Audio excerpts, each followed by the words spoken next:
ಎಲ್ಲರಿಗೂ ನಮಸ್ಕಾರ. ಇಂದಿನ ಈ ಆಳವಾದ ವಿಶ್ಲೇಷಣೆಗೆ ಸ್ವಾಗತ. ಇವತ್ತು ನಾವು ಅಂದ್ರೆ ನಮ್ಮ ಜೀವನದಲ್ಲಿ ದೊಡ್ಡ ಮಟ್ಟದ ಯಶಸ್ಸನ್ನ ಹೇಗೆ ಸಾಧಿಸಬೇಕು ಅನ್ನೋ ಒಂದು ಗೊಂದಲದ ಬಗ್ಗೆ ಸ್ಪಷ್ಟವಾದ ಉತ್ತರ ಹುಡುಕೋ ಪ್ರಯತ್ನ ಮಾಡ್ಲಿದ್ದೇವೆ. ಖಂಡಿತ. ಇದು ಆ, ಪ್ರತಿಯೊಬ್ಬರಿಗೂ ಕಾಡುವಂಥ ಪ್ರಶ್ನೆ. ಎಲ್ಲಿಂದ ಶುರು ಮಾಡಬೇಕು ಅಂತ. ಹೌದು.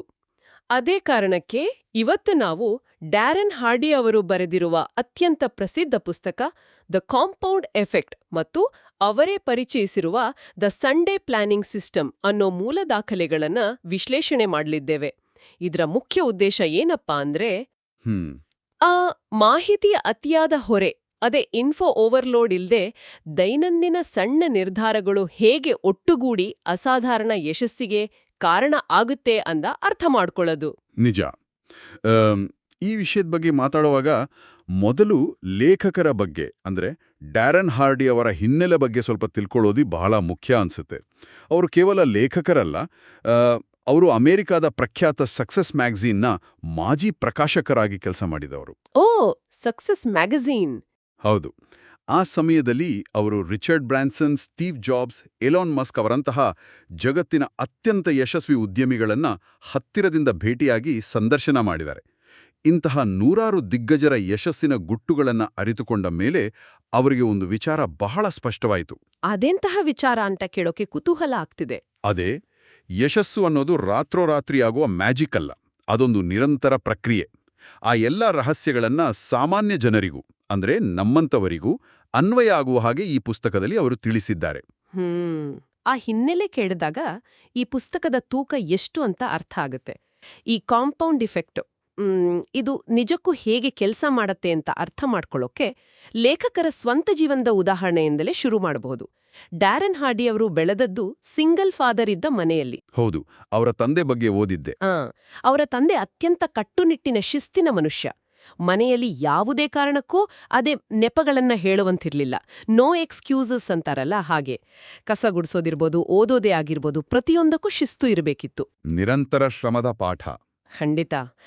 ಈ ಕಠಿಣ ವಾತಾವರಣ, ದೈನಂದಿನ ಸತತ ಪ್ರಯತ್ನಗಳು ಜನ್ಮಜಾತ ಪ್ರತಿಭೆಗಿಂತ ಹೆಚ್ಚು ಫಲಿತಾಂಶ ಕೊಡುತ್ತೆ ಅನ್ನೋ ಪಾಠವನ್ನ ಹಾರ್ಡಿ ಅವರಿಗೆ ಬಾಲ್ಯದಲ್ಲೇ ಕಲಿಸ್ತು. ನಮ್ಮ ಸಣ್ಣ ಸಣ್ಣ ಪ್ರಯತ್ನಗಳು ಕಾಂಪೌಂಡ್ ಆಗಿ ಅಂದ್ರೆ ಒಟ್ಟುಗೂಡಿ ಹೇಗೆ ಬೃಹತ್ ರೂಪ ತಾಳ್ತವೆ ಅನ್ನೋದಕ್ಕೆ ಇದೊಂದು ಉತ್ತಮ ಬುನಾದಿ.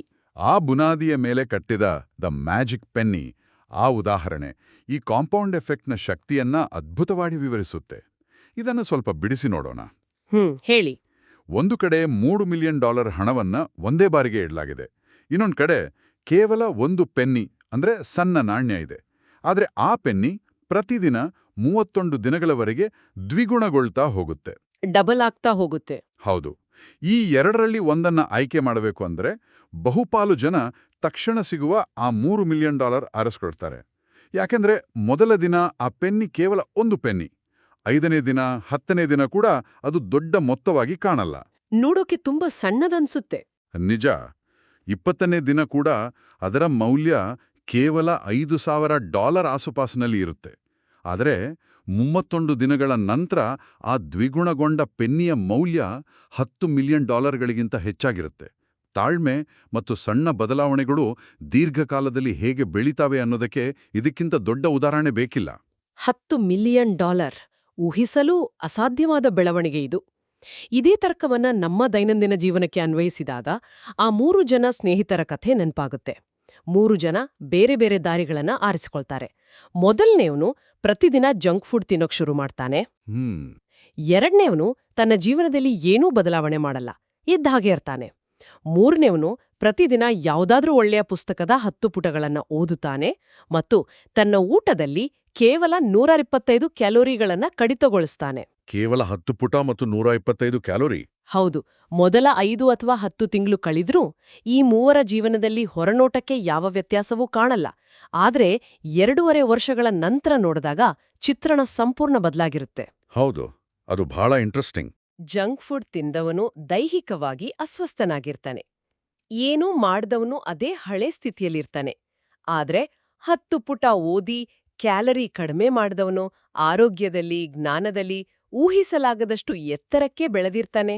ಆ ಕಥೆಯಲ್ಲಿ ನಾವು ಗಮನಿಸಬೇಕಾದ ಅತಿ ಮುಖ್ಯವಾದ ಅಂಶ ಅಂದರೆ ಆರಂಭದ ಕೆಲವು ತಿಂಗಳಲ್ಲಿ ಮೂರನೆಯ ವ್ಯಕ್ತಿಗೆ ಯಾವುದೇ ಪ್ರತಿಫಲ ಕಾಣೋದಿಲ್ಲ. ಇಂದಿನ ಸಮಾಜದಲ್ಲಿ ಇದು ಬಹಳ ಕಷ್ಟದ ವಿಚಾರ. ಡ್ಯಾರೆನ್ ಹಾರ್ಡಿ ಅವರು ಇದನ್ನೇ ಮೈಕ್ರೋವೇವ್ ಮೆಂಟಾಲಿಟಿ ಅಂತ ಕರೀತಾರೆ. ಓ, ಮೈಕ್ರೋವೇವ್ ಮೆಂಟಾಲಿಟಿ ಕೇಳೋಕ್ ಚೆನ್ನಾಗಿದೆ. ಹೌದು, ನಮ್ಮೆಲ್ಲರಿಗೂ ತಕ್ಷಣದ ಪ್ರತಿಫಲ, ಅದೇ ಇನ್ಸ್ಟಂಟ್ ಗ್ರಾಟಿಫಿಕೇಶನ್ ಬೇಕು. ಮೈಕ್ರೋವೇವ್ ಒಲೆಯಲ್ಲಿ ಕೇವಲ 2 ನಿಮಿಷಗಳಲ್ಲಿ ಪಾಪ್ಕಾರ್ನ್ ತಯಾರಾಗುವ ಹಾಗೆ ಯಶಸ್ಸು, ಸಂಪತ್ತು, ಆರೋಗ್ಯ ಎಲ್ಲವೂ ರಾತ್ರೋರಾತ್ರಿ ಸಿಗ್ಬಿಡ್ಬೇಕು ಅನ್ನೋ ಮನಸ್ಥಿತಿ ಇದೆ. ಜಿಮ್ಮಿಗೆ ಹೋದ ಒಂದೇ ವಾರದಲ್ಲಿ ತೂಕ ಕಡಿಮೆ ಆಗ್ಬೇಕು ಅಂತ ಕಾಯ್ತೀವಿ ಅಲ್ವಾ? ಖಂಡಿತ. ಆದರೆ ಈ ಮೈಕ್ರೋವೇವ್ ಮೆಂಟಾಲಿಟಿಯಿಂದ ಹೊರಬಂದು ದೀರ್ಘಕಾಲೀನ ಪ್ರಗತಿಯತ್ತ ಗಮನ ಹರಿಸದೆ ಹೋದ್ರೆ ಕಾಂಪೌಂಡ್ ಎಫೆಕ್ಟ್ ಕೆಲಸ ಮಾಡಲ್ಲ. ಮೈಕ್ರೋವೇವ್ ಮೆಂಟಾಲಿಟಿ ಅನ್ನೋ ಪದವೇ ನಮ್ಮ ಇಂದಿನ ಜೀವನ ಶೈಲಿಗೆ ಕನ್ನಡಿ ಹಿಡಿದಂತಿದೆ. ತಕ್ಷಣದ ಪ್ರತಿಫಲ ಹುಡುಕುತ್ತಾ ಹೋದಾಗ ನಾವು ಎದುರಿಸುವ ಇನ್ನೊಂದು ದೊಡ್ಡ ಸಮಸ್ಯೆ ರಿಪಲ್ ಎಫೆಕ್ಟ್. ನೀರಿನಲ್ಲಿ ಒಂದು ಸಣ್ಣ ಕಲ್ಲನ್ನ ಎಸ್ದಾಗ ಅದು ಹೇಗೆ ಅಲೆಗಳನ್ನ ಸೃಷ್ಟಿಸಿ ಇಡೀ ಕೊಳವನ್ನ ಆವರಿಸುತ್ತದೆಯೋ ಹಾಗೆಯೇ ಒಂದು ಸಣ್ಣ ನಕಾರಾತ್ಮಕ ಅಭ್ಯಾಸ ಜೀವನದ ಇತರ ಕ್ಷೇತ್ರಗಳ ಮೇಲೂ ಕೆಟ್ಟ ಪರಿಣಾಮ ಬೀರಬಹುದು. ಒಂದು ಉದಾಹರಣೆ ಕೊಡಬಹುದಾ ಇದಕ್ಕೆ? ಖಂಡಿತ. ರಾತ್ರಿ ಮಲಗುವ ಮುನ್ನ ಮೊಬೈಲ್ ನೋಡುತ್ತಾ ತಡವಾಗಿ ಮಲಗುವ ಒಂದು ಸಣ್ಣ ಅಭ್ಯಾಸ ತೆಗೆದುಕೊಳ್ಳೋಣ. ತಡವಾಗಿ ಮಲಗಿದ್ರಿಂದ ಮಾರನೇ ದಿನ ಬೆಳಿಗ್ಗೆ ಎದ್ದಾಗ ಸುಸ್ತಿರುತ್ತೆ. ಸುಸ್ತಿನಿಂದಾಗಿ ಕೆಲಸದ ಸ್ಥಳದಲ್ಲಿ ಏಕಾಗ್ರತೆ ಹಾಳಾಗುತ್ತೆ. ಕೆಲಸ ಸರಿಯಾಗಿ ಆಗದಿದ್ದಾಗ ಒತ್ತಡ ಹೆಚ್ಚಾಗುತ್ತೆ. ಆ ಒತ್ತಡ ಮನೆಗೂ ಬರುತ್ತೆ. ಹೌದು, ಆ ಒತ್ತಡವನ್ನ ಮನೆಗೆ ತಂದು ಕುಟುಂಬದವರ ಮೇಲೆ ಕೋಪ ಮಾಡಿಕೊಳ್ಳುವಂತಾಗತ್ತೆ. ಕೇವಲ ಮೊಬೈಲ್ ನೋಡುವ ಒಂದು ಸಣ್ಣ ತಪ್ಪು ನಿರ್ಧಾರ ಇಷ್ಟೆಲ್ಲ ಅವಾಂತರಗಳನ್ನ ಅಲೆಗಳಂತೆ ಸೃಷ್ಟಿಸಬಲ್ಲದು.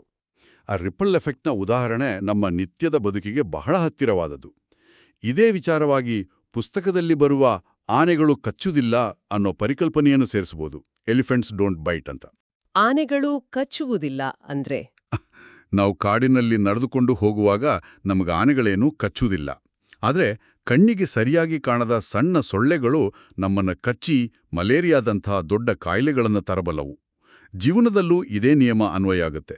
ಓ, ನಮ್ಮ ಸಣ್ಣ ಆಯ್ಕೆಗಳು. ಹೌದು, ನಮ್ಮ ಜೀವನವನ್ನ ದಾರಿ ತಪ್ಪಿಸುವುದು ದೊಡ್ಡ ದೊಡ್ಡ ತಪ್ಪುಗಳಲ್ಲ, ಬದಲಾಗಿ ಪ್ರತಿದಿನ ನಾವು ನಿರ್ಲಕ್ಷಿಸುವ ಸಣ್ಣ ಸಣ್ಣ ಕೆಟ್ಟ ನಿರ್ಧಾರಗಳು.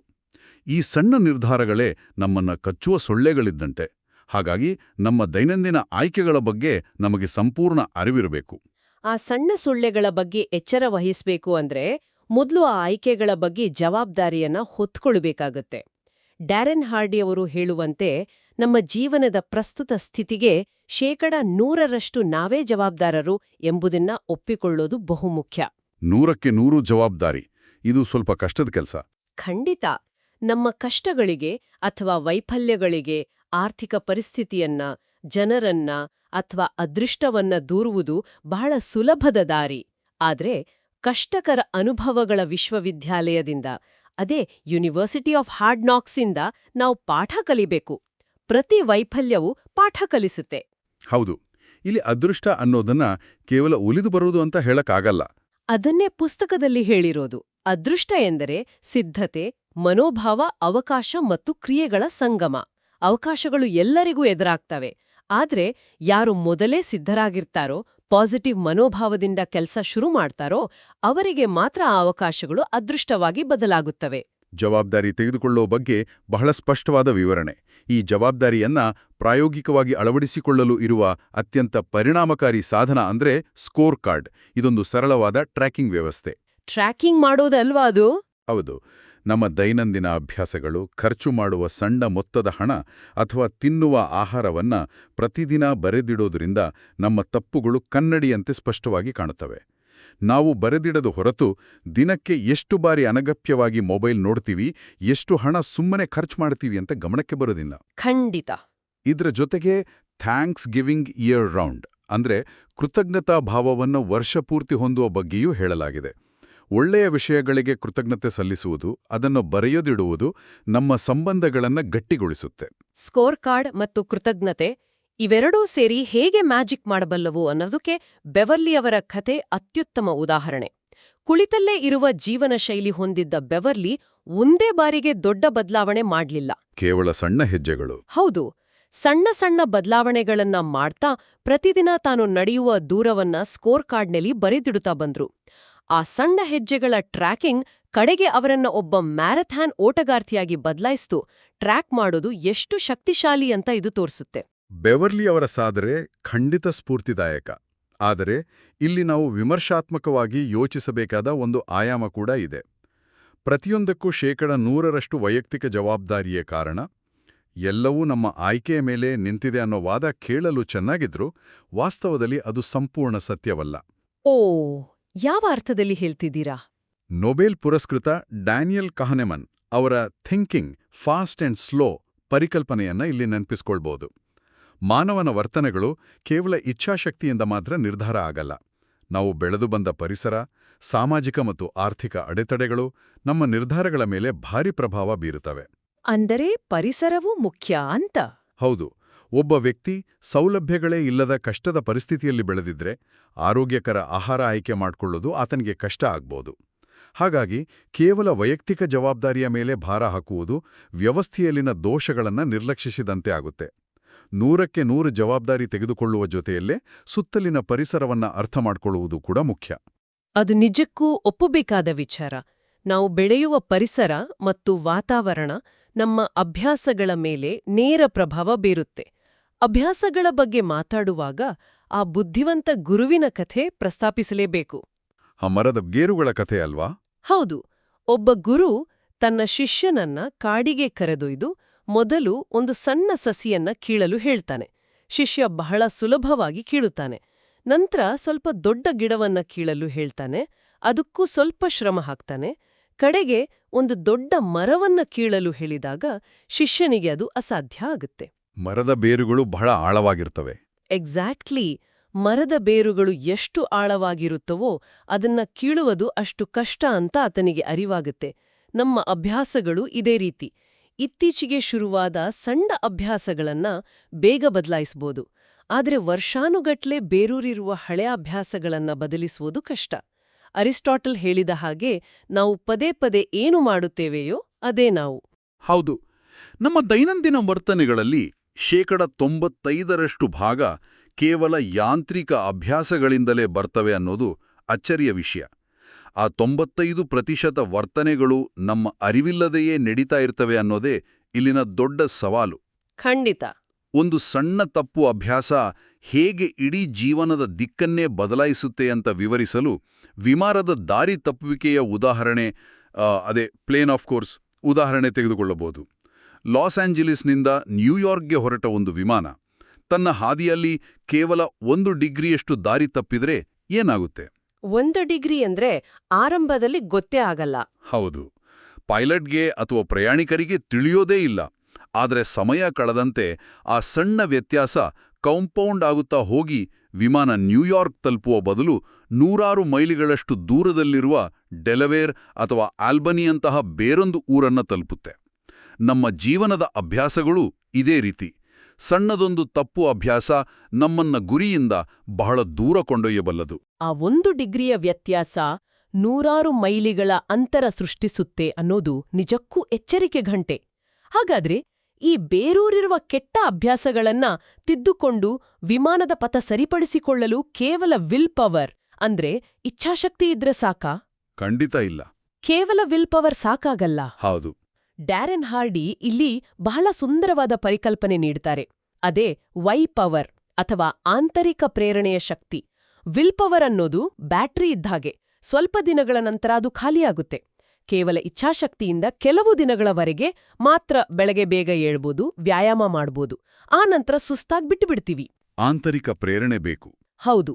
ಆ ಕೆಲ್ಸವನ್ನ ಏಕೆ ಮಾಡ್ತಿದ್ವಿ? ವೈ ಅನ್ನೋ ಬಲವಾದ ಕಾರಣ ನಮ್ಮಲ್ಲಿದ್ರೆ ಎಂಥ ಕಷ್ಟವನ್ನು ಎದುರಿಸ್ಬೋದು. ಕುಟುಂಬದ ಭವಿಷ್ಯಕ್ಕಾಗಿ, ಆರೋಗ್ಯಕ್ಕಾಗಿ, ಒಂದು ದೊಡ್ಡ ಕನಸಿಗಾಗಿ ಸಾಧಿಸಲೇಬೇಕು ಅನ್ನೋ ಆಳವಾದ ಆಂತರಿಕ ಪ್ರೇರಣೆ ಇದ್ರೆ ಮಾತ್ರ ಮುನ್ನಡೆಯಲು ಸಾಧ್ಯ. ವಿಲ್ ಪವರ್ಗಿಂತ ವೈ ಪವರ್ ಎಷ್ಟು ಶಕ್ತಿಶಾಲಿ ಅನ್ನೋದನ್ನ ಬಹಳ ಚೆನ್ನಾಗಿ ಬಿಡಿಸಿ ಹೇಳಿದ್ರಿ. ಈ ಆಂತರಿಕ ಪ್ರೇರಣೆ ದೀರ್ಘಕಾಲೀನ ಪ್ರಯಾಣದಲ್ಲಿ ನಮಗೆ ಸ್ಥಿರತೆ ಕೊಡುತ್ತೆ. ಒಮ್ಮೆ ಈ ಸ್ಥಿರತೆ ಬಂದು ಪ್ರತಿದಿನ ಕೆಲಸಗಳ ನಡೆಯಲು ಶುರುವಾದ್ರೆ ನಂತರ ಅಲ್ಲಿ ಮೊಮೆಂಟಮ್ ಅಥವಾ ಚಲನಶಕ್ತಿ ಸೃಷ್ಟಿಯಾಗುತ್ತೆ. ಬಿಗ್ ಮೋ. ಹೌದು. ಡ್ಯಾರೆನ್ ಹಾರ್ಡಿ ಇದನ್ನ ಮುದ್ದಾಗಿ ಬಿಗ್ ಮೋ ಅಂತ ಕರೀತಾರೆ. ಇದನ್ನ ಅರ್ಥ ಮಾಡಿಕೊಳ್ಳಲು ನ್ಯೂಟನ್ನ ಚಲನೆಯ ಮೊದಲ ನಿಯಮ ನೆನಪಿಸ್ಕೋಬೇಕು. ನಿಶ್ಚಲವಾಗಿರೋ ವಸ್ತು ನಿಶ್ಚಲವಾಗೇ ಇರಲು ಬಯಸುತ್ತೆ, ಚಲನೆಯಲ್ಲಿರುವ ವಸ್ತು ಚಲಿಸುತ್ತಲೇ ಇರಲು ಬಯಸುತ್ತೆ. ಒಂದು ರಾಕೆಟ್ ಉಡಾವಣೆ ಆಗುವಾಗ ಅದು ತನ್ನ ಬಹುಪಾಲು ಇಂಧನವನ್ನ ಆರಂಭಿಕ ಹಂತದಲ್ಲೇ ಖರ್ಚು ಮಾಡುತ್ತೆ. ಅಥವಾ ಮಕ್ಕಳು ಆಡುವ ಮೆರಿಗೋ ರೌಂಡ್, ಅದೇ ತಿರುಗುವ ಆಟಿಕೆ ತರ. ನಿಖರವಾಗಿ, ಆರಂಭದಲ್ಲಿ ಅದನ್ನು ತಿರುಗಿಸಲು ಬಹಳ ಶಕ್ತಿ ಬೇಕು, ಆದರೆ ಒಮ್ಮೆ ಅದು ವೇಗ ಪಡೆದುಕೊಂಡ್ರೆ ನಂತರ ಬಹಳ ಕಡಿಮೆ ಶಕ್ತಿಯಿಂದ ಹೆಚ್ಚಿನ ವೇಗವನ್ನು ಕಾಯ್ದುಕೊಳ್ಬಹುದು. ನಮ್ಮ ಗುರಿಗಳ ಸಾಧನೆಯಲ್ಲೂ ಆರಂಭಿಕ ಪ್ರಯತ್ನ ಕಷ್ಟ, ಆದರೆ ಮೊಮೆಂಟಮ್ ಸಿಕ್ಕ ಮೇಲೆ ಎಲ್ಲವೂ ಸುಲಭ ಆಗ್ತಾ ಹೋಗುತ್ತೆ. ಆ ಆರಂಭಿಕ ಕಷ್ಟವನ್ನ ದಾಟಿ ಮೊಮೆಂಟಮ್ ಹಿಡಿದಿಟ್ಕೊಳ್ಳೋದೇ ದೊಡ್ಡ ಸವಾಲು. ಈ ಮೊಮೆಂಟಮ್ ಕಾಯ್ದುಕೊಳ್ಳಲು ದಿನಚರ್ಯೆ ಅಂದ್ರೆ ರೂಟೀನ್ಸ್ ಪಾತ್ರ ಬಹಳ ದೊಡ್ಡದಿದೆ. ದೈನಂದಿನ ಜೀವನ ಸರಿಯಾಗಿ ನಿಭಾಯಿಸಲು ಬೆಳಗಿನ ಮತ್ತು ರಾತ್ರಿಯ ದಿನಚರ್ಯೆಗಳು ಎಷ್ಟು ಮುಖ್ಯ ಅಂತ ಬುಕ್ ಅಂಡ್ ಯೋರ್ ಡೇಸ್ ಎಂಬ ಪರಿಕಲ್ಪನೆ ಮೂಲಕ ವಿವರಿಸಲಾಗಿದೆ. ಪುಸ್ತಕಗಳ ಸಾಲನ್ನ ಹಿಡಿದಿಡ್ಲು ಎರಡೂ ಬದಿಯಲ್ಲಿ ಬುಕ್ಎಂಡುಗಳನ್ನ ಇಡ್ತಾರಲ್ಲ ಹಾಗೆ. ಹೌದು, ನಮ್ಮ ದಿನದ ಆರಂಭ ಮತ್ತು ಅಂತ್ಯ ನಮ್ಮ ನಿಯಂತ್ರಣದಲ್ಲಿದ್ರೆ ಇಡೀ ದಿನ ವ್ಯವಸ್ಥಿತವಾಗಿರುತ್ತೆ. ಈ ಸ್ಥಿರತೆಯನ್ನ ಅಳೆಯಲು ರಿದಮ್ ರಿಜಿಸ್ಟರ್ ಅನ್ನ ಬಳಸಬಹುದು. ಇದೊಂದು ರೀತಿಯಲ್ಲಿ ನಮ್ಮ ದೈನಂದಿನ ಲಯ ಕಾಪಾಡುವ ಸಾಧನ. ಪ್ರತಿದಿನ ಹೊಸ ಅಭ್ಯಾಸಗಳು ಸರಿಯಾಗಿ ನಡೀತಿದ್ಯಾ ಅಂತ ಟ್ರ್ಯಾಕ್ ಮಾಡೋದು ಸುಲಭ ಆಗುತ್ತೆ. ಈಗ ಈ ಎಲ್ಲಾ ವಿಶ್ಲೇಷಣೆಯ ಅತ್ಯಂತ ಕುತೂಹಲಕಾರಿ ಮತ್ತು ಶಕ್ತಿಶಾಲಿ ಭಾಗಕ್ಕೆ ಬರೋಣ. ಅದೇ ದ ಸಂಡೇ ಪ್ಲಾನಿಂಗ್ ಸಿಸ್ಟಮ್. ಈ ವ್ಯವಸ್ಥೆ ಹುಟ್ಕೊಂಡ ಕಥೆಯೇ ಬಹಳ ರೋಚಕವಾಗಿದೆ. ಹೌದು, ನೀವ್ ಹೇಳಿ ಆ ಕಥೆ. ಡ್ಯಾರೆನ್ ಹಾಡಿಯವರು ಒಮ್ಮೆ ಫೋರ್ಟ್ ಲಾಡರ್ಡೇಲ್ನ ಬೋಟ್ ಶೋನಲ್ಲಿ ಕಾನಾರ್ಡ್ ಅಥವಾ ಕಾನಿ ಎಂಬ 94 ವರ್ಷದ ಮಲ್ಟಿ ಬಿಲಿಯನೇರ್ ಅನ್ನ ಕಾಕತಾಳೀಯವನ್ನಿ ಭೇಟಿಯಾಗ್ತಾರೆ. ಆ ವಯಸ್ಸಾದ ಬಿಲಿಯನೇರ್ ತಾವು ದಶಕಗಳಿಂದ ಬಳಸ್ಕೊಂಡು ಬಂದಿರುವ ತಮ್ಮ ಯಶಸ್ಸಿಗೆ ಕಾರಣವಾದ ರಹಸ್ಯ ವ್ಯವಸ್ಥೆಯನ್ನ ಹಾಡಿಯವರಿಗೆ ಹೇಳ್ಕೊಡ್ತಾರೆ. ಅದೇ ಸಂಡೇ ಪ್ಲಾನಿಂಗ್ ಸಿಸ್ಟಮ್. 94 ವರ್ಷದ ಬಿಲಿಯನೇರ್ನ ರಹಸ್ಯ. ಹೌದು. ಈ ವ್ಯವಸ್ಥೆ ಎಷ್ಟೊಂದು ಸರಳವಾಗಿದೆ ಅಂದ್ರೆ ಇದನ್ನ ಭಾನುವಾರದಂದು ಕೇವಲ 15 ನಿಮಿಷಗಳ ಕಾಲ ಮಾಡಿದ್ರೆ ಸಾಕು. ಈ 15 ನಿಮಿಷಗಳಂಗಿ ಮಾಡಬೇಕಾದದ್ದು ಇಷ್ಟೇ: ಮುಂದಿನ ವಾರದಲ್ಲಿ ಸಾಧಿಸಲೇಬೇಕಾದ ಅತಿ ಮುಖ್ಯವಾದ 3 ಗುರಿಗಳನ್ನು ನಿಗದಿಪಡಿಸಿಕೊಳ್ಳೋದು ಮತ್ತು ಬರೆದಿಡುವುದು. ಈ 3 ಗುರಿಗಳು ಇಡೀ ವಾರದ ದಿಕ್ಕನ್ನ ನಿರ್ಧರಿಸ್ತವೆ. ಭಾನುವಾರ ಕೇವಲ 15 ನಿಮಿಷಗಳ ಪ್ಲಾನಿಂಗ್ ಕೇಳಲು ತುಂಬಾ ಸುಲಭ ಅನ್ಸುತ್ತೆ. ಆದರೆ ಈ ಪ್ರಕ್ರಿಯೆಯಲ್ಲಿ ಡೆವಿಲ್ಸ್ ವೋರ್ಟೆಕ್ಸ್ನಿಂದ ದೂರ ಇರುವುದು ಬಹಳ ಮುಖ್ಯ ಅಂತ ಉಲ್ಲೇಖಿಸಲಾಗಿದೆ. ಅದನ್ನ ಹೇಗೆ ಅರ್ಥ ಮಾಡ್ಕೊಳ್ಳೋದು? ಡೆವಿಲ್ಸ್ ವೋರ್ಟೆಕ್ಸ್ ಅಂದ್ರೆ ನಮ್ಮ ಸಮಯವನ್ನ ನುಂಗಿ ಹಾಕುವ ಸುಂಟರಗಾಳಿ ಇದ್ದಂತೆ. ನಮ್ಮ ಗುರಿಯಿಂದ ವಿಚಲಿತಗೊಳಿಸುವ ಅನಗತ್ಯ ಕೆಲಸಗಳು, ಅರ್ಥವಿಲ್ಲದ ಮೀಟಿಂಗ್ಗಳು, ಸೋಷಿಯಲ್ ಮೀಡಿಯಾದಲ್ಲಿ ಗಂಟೆಗಟ್ಲೆ ಸ್ಕ್ರೋಲ್ ಮಾಡೋದು, ಇವೆಲ್ಲವೂ ಡೆವಿಲ್ಸ್ ವೋರ್ಟೆಕ್ಸ್. ಇಂದಿನ ದಿನಗಳಲ್ಲಿ ಅದಂತೂ ಎಲ್ಲರಿಗೂ ಕಾಡುವ ಸಮಸ್ಯೆ. ಖಂಡಿತ. ಭಾನುವಾರ ಪ್ಲಾನ್ ಮಾಡುವಾಗ ಇಂಥ ಯಾವ ಕೆಲಸಗಳು ನಮ್ಮ ವಾರದ 3 ಮುಖ್ಯ ಗುರಿಗಳಿಗೆ ಅಡ್ಡಿಯಾಗಬಾರದು ಅಂತ ನಿರ್ಧರಿಸಬೇಕು. ಇದರ ಜೊತೆಗೆ ಈ ವ್ಯವಸ್ಥೆಯ ಮತ್ತೊಂದು ಪ್ರಮುಖ ಅಂಶ ಇದೆ. ಭಾನುವಾರ ಕನಿಷ್ಠ 30 ನಿಮಿಷಗಳ ಕಾಲ ಯಾವುದೇ ಅಡಚಣೆಗಳಿಲ್ಲದೆ ಮೊಬೈಲ್ ಫೋನ್, ಟಿವಿ ಎಲ್ಲವನ್ನೂ ಬದಿಗಿಟ್ಟು ಶಾಂತವಾಗಿ ಕಲಿಯಲು ಮತ್ತು ವಿಶ್ಲೇಷಿಸಲು ಸಮಯ ಮೀಸಲಿಡುವುದು. ಓ, 30 ನಿಮಿಷಗಳ ಕಲಿಕಾ ಸಮಯ? ಹೌದು. ಈ ಸರಳವಾದ 15 ನಿಮಿಷಗಳ ಪ್ಲಾನಿಂಗ್ ಮತ್ತು 30 ನಿಮಿಷಗಳ ಕಲಿಕಾ ಪ್ರಕ್ರಿಯೆ ಒಬ್ಬರ ಆದಾಯ, ಪ್ರಭಾವ ಮತ್ತು ಫಲಿತಾಂಶಗಳನ್ನು 5 ಪಟ್ಟು ಅಂದ್ರೆ 5x ಹೆಚ್ಚಿಸುವ ಶಕ್ತಿ ಹೊಂದಿದೆ. ಜೊತೆಗೆ ವಾರದ ಕೆಲಸಗಳು ವ್ಯವಸ್ಥಿತವಾಗಿ ಯೋಜನೆಯಾಗೋದ್ರಿಂದ ವಾರಾಂತ್ಯದಲ್ಲಿ ಕುಟುಂಬದೊಂದಿಗೆ ಕಳೆಯಲು ಹೆಚ್ಚು ಗುಣಮಟ್ಟದ ಸಮಯ ಸಿಗುತ್ತೆ ಅನ್ನೋದು ಇದರ ಅತಿದೊಡ್ಡ ಲಾಭ.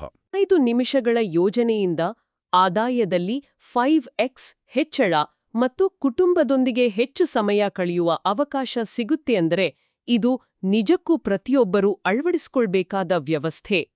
ಇಂದಿನ ಈ ಆಳವಾದ ವಿಶ್ಲೇಷಣೆಯಲ್ಲಿ ನಾವು ಎಷ್ಟೊಂದು ಮೌಲ್ಯಯುತವಾದ ವಿಚಾರಗಳನ್ನ ಅರಿತುಕೊಂಡೆವು.